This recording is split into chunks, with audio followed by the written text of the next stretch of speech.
inilah zaman Elia, nyatakanlah firman Tuhan.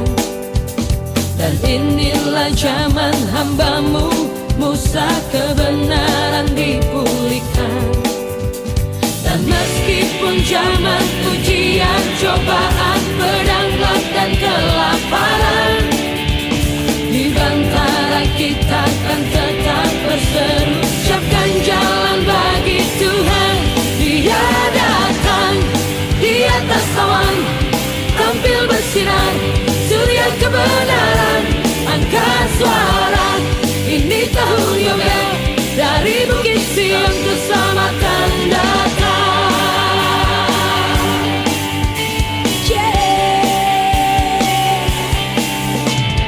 Inilah zaman Yehezkiel, tulang kering dihidupkan.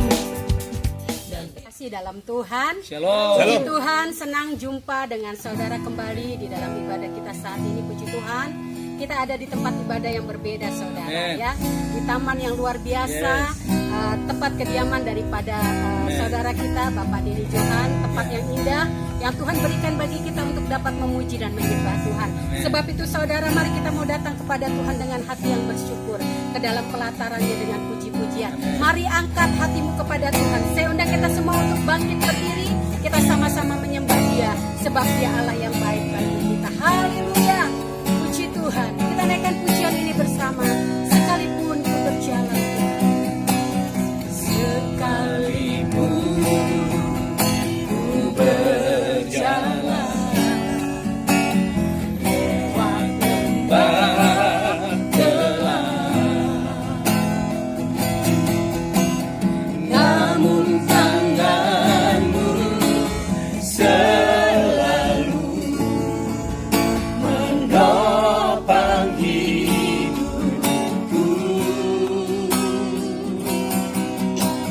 Saat ku dalam ketakutan, Kau hadir di sisiku. Kau berkata, Kau berkata, jangan takut, Kau pikul kemenangan. Kaulah Tuhan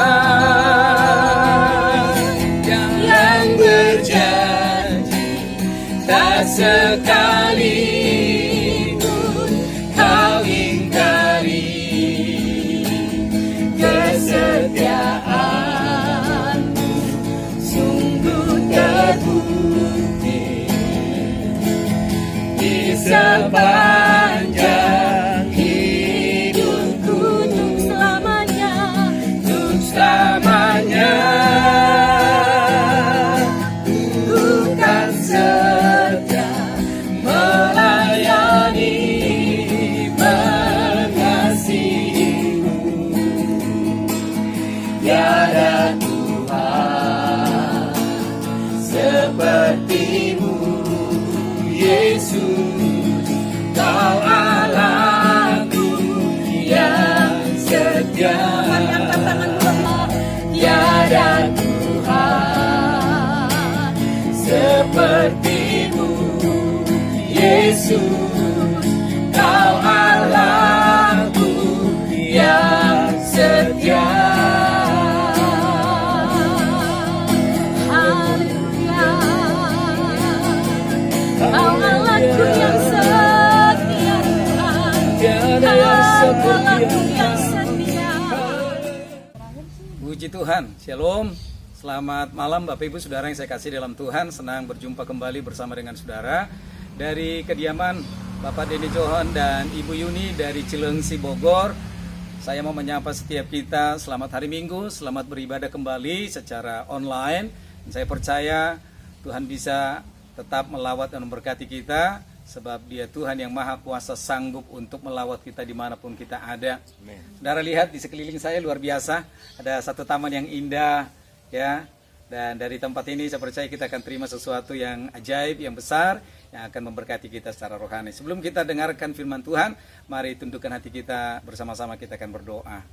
Bapa di sorga, terima kasih sore hari ini Tuhan, kami boleh punya kesempatan kembali bersama dengan seluruh jemaat Tuhan, dan secara khusus anak-anak Tuhan yang ada di GTDI Jatinegara 195 Kampung Melayu Jakarta Timur.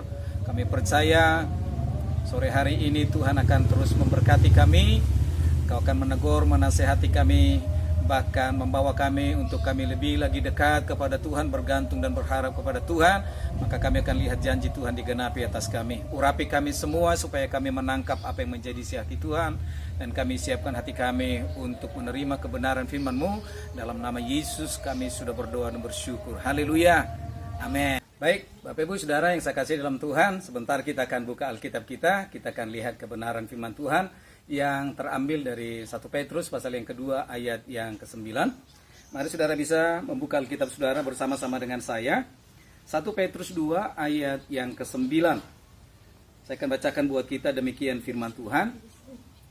Tetapi kamulah bangsa yang terpilih, imamat yang rajani, bangsa yang kudus, umat kepunyaan Allah sendiri, supaya kamu memberitakan perbuatan-perbuatan yang besar dari Dia yang telah memanggil kamu keluar dari kegelapan kepada terangnya yang ajaib. Yang percaya firman Tuhan katakan bersama-sama dengan saya, amin. Nah, Bapak Ibu Saudara yang saya kasih dalam Tuhan, mungkin masih segar di ingatan kita. Saudara masih ingat pada tahun 1998, pada waktu itu ada pergantian kepemimpinan di bangsa kita, Bapak almarhum Presiden Soeharto. Saudaraku, lengser dari kedudukannya digantikan dengan Bapak B.J. Habibie. Nah, saudara, kita masih ingat pada waktu itu diwarnai dengan demonstrasi, ada penjarahan, pemerkosaan, bahkan gereja-gereja juga ikut dibakar. Padahal kita tahu gereja tidak tahu apa-apa.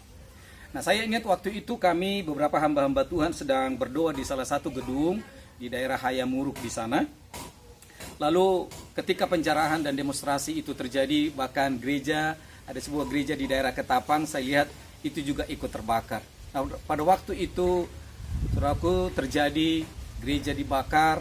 Saya mulai tanya sama Tuhan, kenapa semua ini bisa terjadi? Lalu Tuhan itu hanya kasih satu jawaban buat kita. Saudara, Tuhan berkata, semua ini terjadi hanya karena umatku di bangsa ini belum memenuhi standar seperti yang aku mau, seperti yang tertulis dalam 1 Petrus pasal yang kedua ayat yang ke-9 ini. Saudara-saudara, umat Tuhan belum memenuhi standar seperti yang Tuhan mau, yaitu menjadi imamat yang rajani, imamat yang mau melayani akan Tuhan.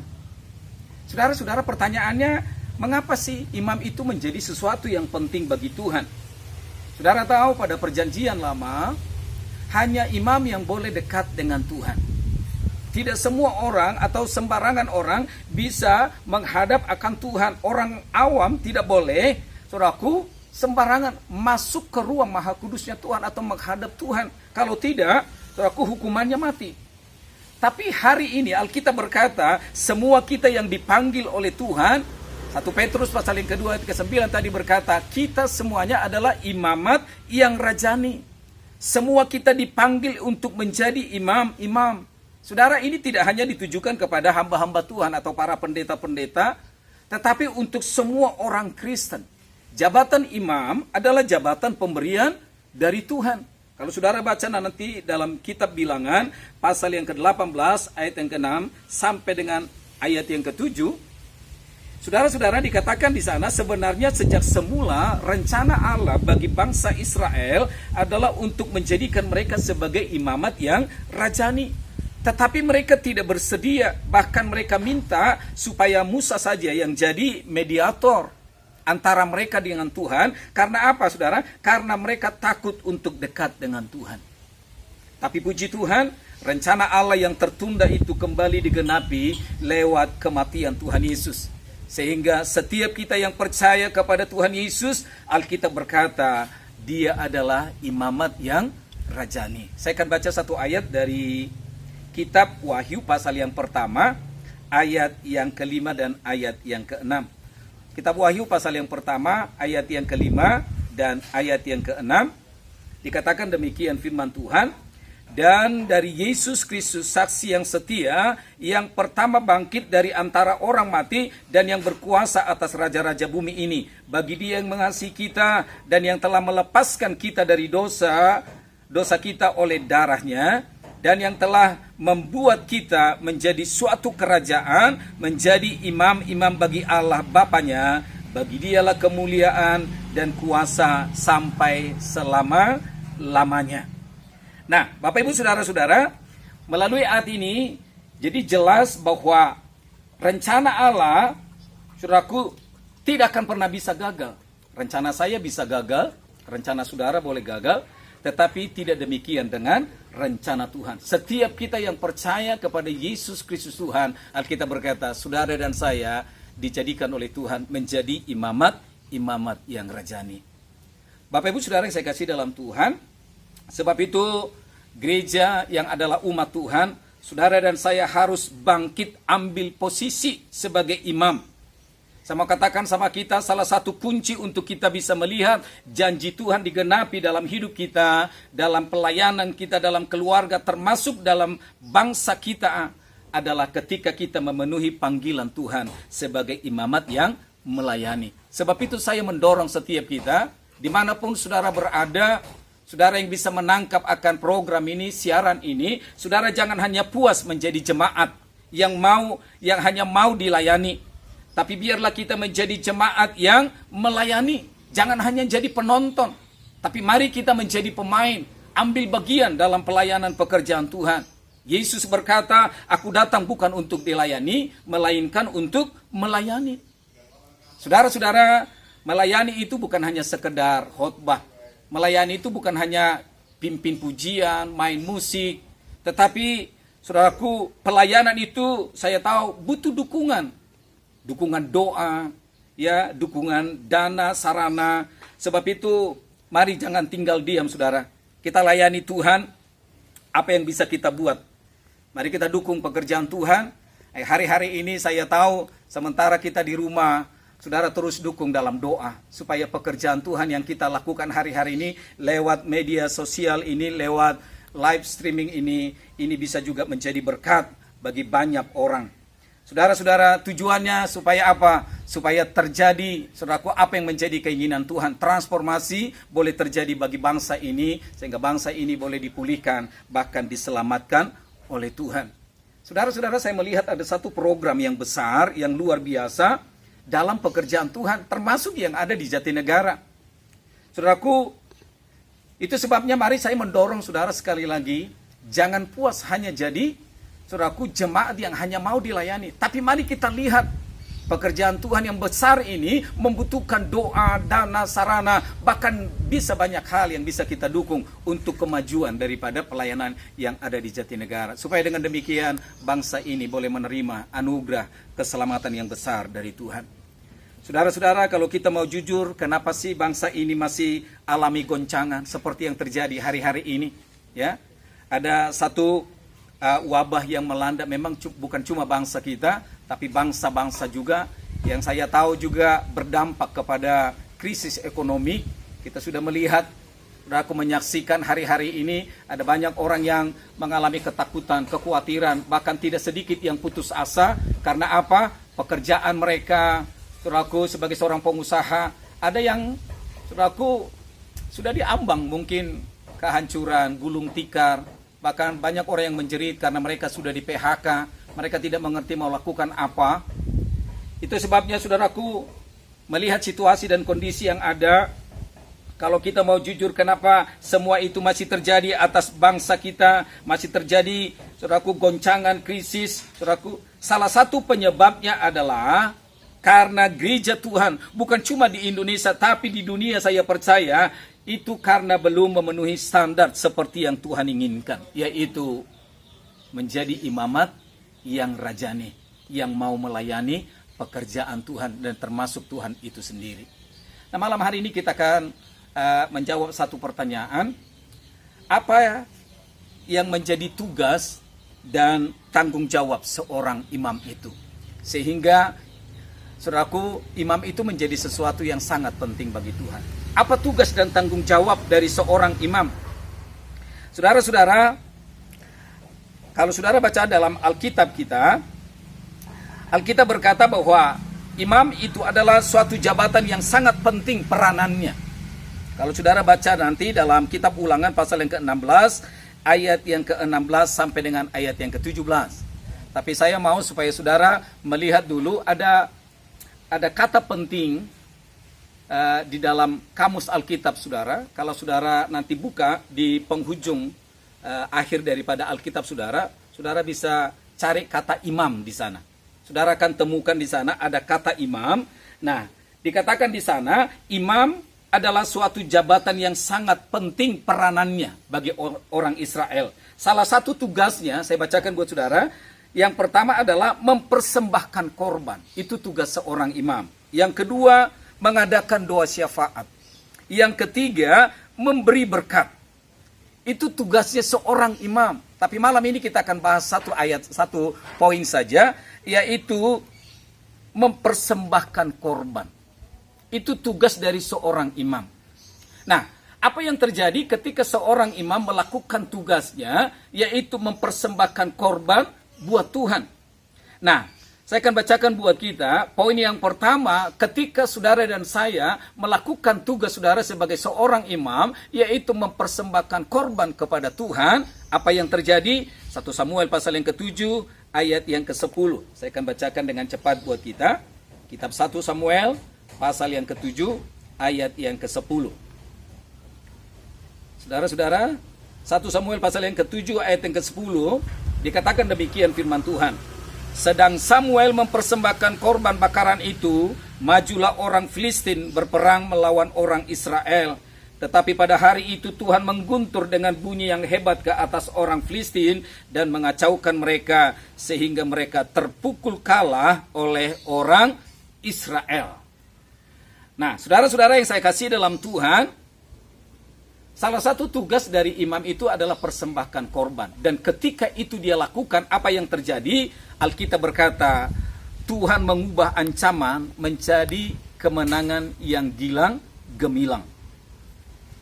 Saudara-saudara, Samuel sebagai seorang hakim pada waktu itu, dikatakan bahwa dia dikejutkan dengan bunyi deru peperangan.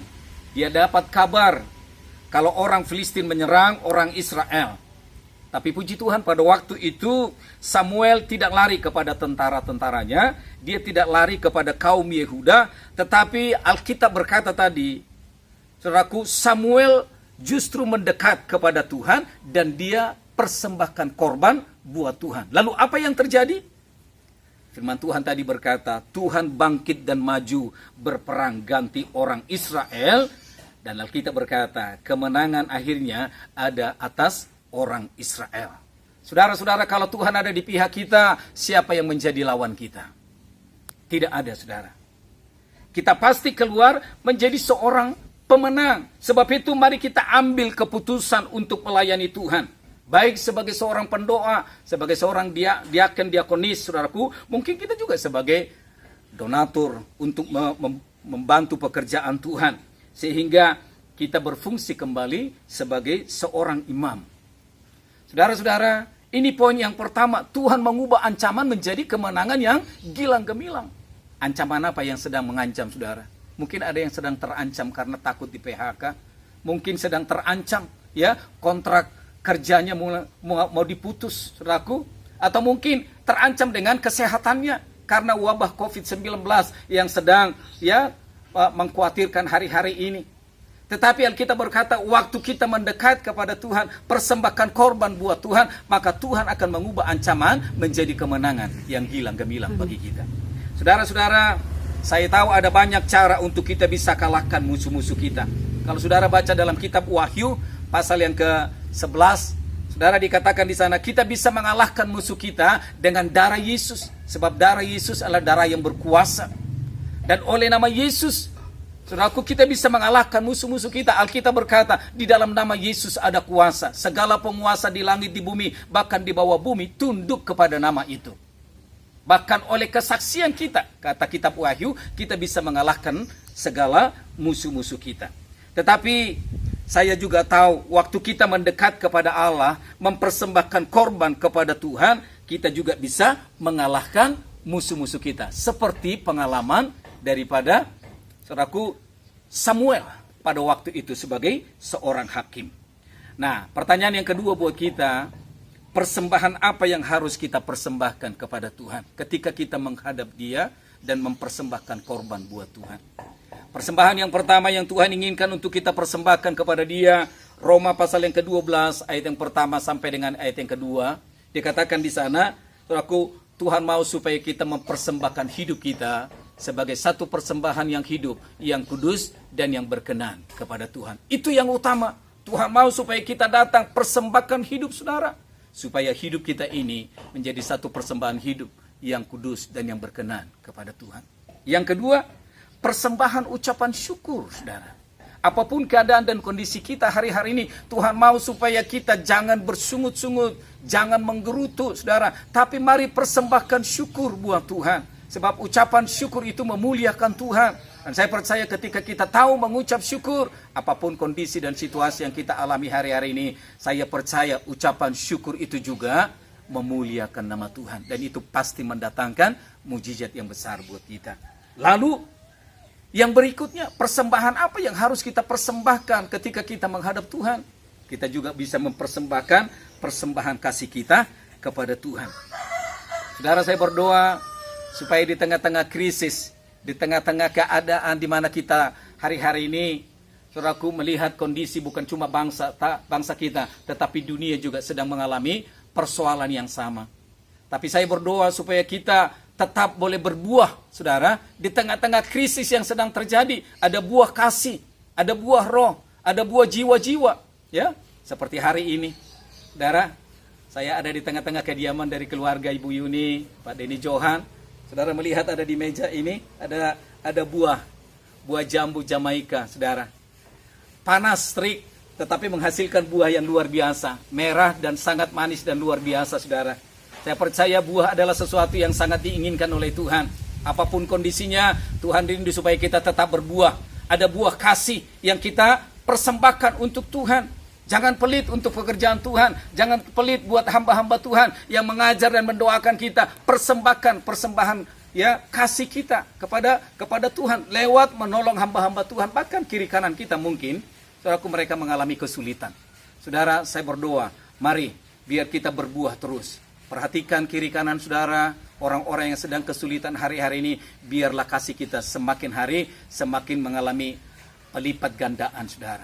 Dan saya percaya kalau kita terus menabur kasih, maka saya percaya kita akan melihat kalau ini yang kita lakukan, maka kita akan mengalami perubahan-perubahan sebagai imamat yang rajani. Sebab itu saya mendorong kita lakukan firman Tuhan. Saudaraku, saya berdoa supaya kita bukan hanya puas jadi jemaat yang biasa, tapi biarlah saudara bangkit, ya. Mari kembali kepada posisi kita yang semula. Saudara dan saya menjadi imamat yang rajani. Sementara kita masih ada di rumah, mari saudara layani Tuhan. Persembahkan korban buat Tuhan bersama dengan keluarga. Maka Tuhan akan mengubah ancaman yang kita hadapi hari-hari ini menjadi kemenangan yang gemilang seperti yang dialami oleh Samuel sebagai hakim pada waktu itu, dan orang Israel akhirnya mereka memuliakan Tuhan. Karena apa? Ada kemenangan di pihak mereka. Mari saudara persembahkan hidup saudara kepada Tuhan. Persembahkan persembahan kasih. Persembahkan sesuatu yang memuliakan dan menyenangkan hati Tuhan. Maka kita lihat perubahan demi perubahan terjadi. Kita berfungsi kembali menjadi imamat yang rajani. Dan kita akan lihat bangsa kita dipulihkan, diselamatkan, dan Tuhan boleh dipermuliakan. Saya berdoa memasuki minggu yang ketiga nanti, saudara, mari saudara, saya berdoa supaya kita makin hari makin mengerti bahwa sekalipun kita ada di rumah bersama dengan keluarga kita hari-hari ini, tapi saya yakin yang Tuhan mau adalah biarlah dari rumah kita tetap mengerti posisi kita sebagai imamat yang rajani. Layani Tuhan dengan doa, waktu, tenaga, bahkan dengan apa yang ada pada kita. Maka kita berfungsi seperti yang Tuhan mau. Bangsa kita diselamatkan, Indonesia bangkit dan pulihkan kembali. Puji Tuhan, mari kita tundukkan hati kita dan kita akan berdoa.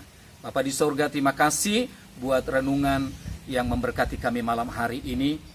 Kalau sampai dengan hari ini kami masih melihat ada krisis yang terjadi di atas bangsa kami, Kami berdoa kalau ini terjadi karena kami tidak berfungsi seperti yang Tuhan mau. Kami tidak ada pada posisi seperti yang Tuhan mau, yaitu menjadi imamat yang rajani. Ampuni kami kalau selama ini kami hanya puas menjadi jemaat yang mau dilayani.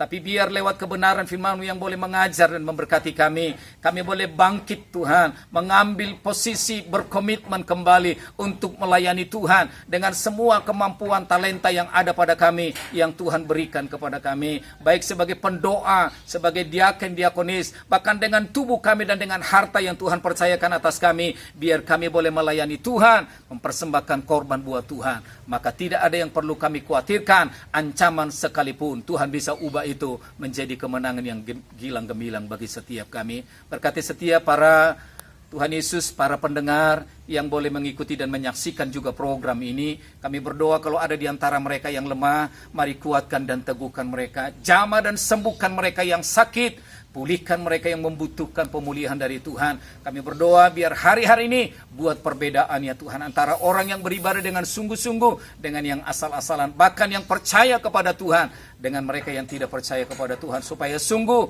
hidup kami menjadi garam dan menjadi terang. Mereka melihat ada Yesus dalam hidup kami dan mereka menjadi takut lalu percaya menerima Yesus sebagai Tuhan dan Juru Selamat mereka. Ini doa kami Tuhan, berkati bangsa dan negara kami, yaitu Bapak Presiden, wakil, para menteri, jajaran yang ada, sampai Tuhan Yesus aparat yang paling terendah sekalipun. Dan kami berdoa untuk tim medis, semua relawan yang hari-hari ini terus berjuang untuk menuntaskan pandemi COVID-19.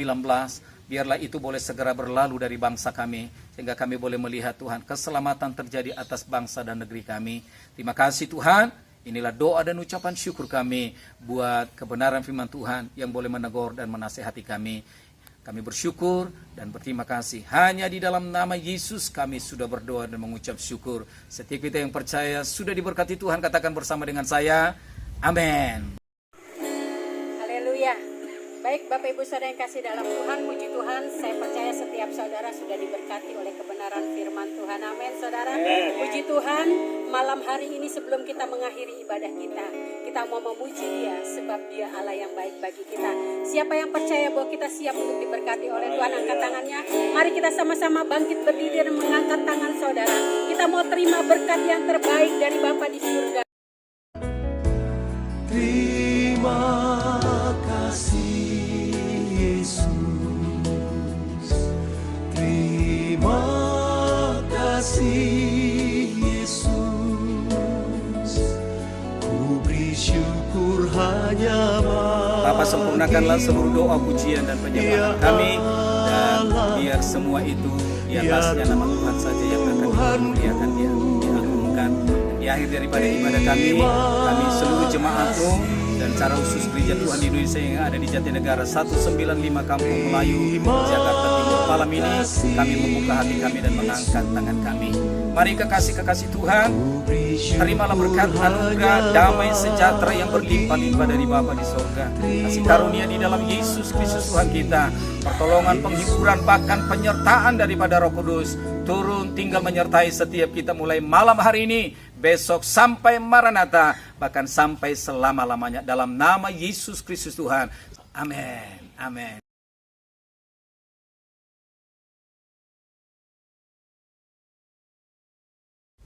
Baik, saya percaya Bapak Ibu Saudara yang saya kasih dalam Tuhan, malam hari ini setiap kita terima berkat Tuhan yang besar.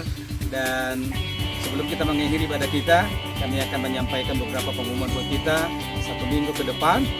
Seperti biasa, kita masih tetap di rumah saja, mengikuti himbauan dari pemerintah. Kita tetap melakukan kegiatan kita dari rumah, termasuk ibadah kita untuk minggu depan, tanggal 17 Mei tahun 2020. Saudara tetap bergabung bersama-sama dengan kita untuk kita terus mengikuti apa yang menjadi tuntunan Tuhan buat kita hari-hari ini. Saudara tetap dukung dalam doa, supaya lewat pelayanan kita, ibadah online, Gereja Tuhan di Indonesia, GTI, Jatinegara 95, boleh menjadi berkat bagi bangsa ini, bagi generasi, dan cara khusus kita, jemaat Tuhan, GTI, Jatinegara 195, Kampung Melayu.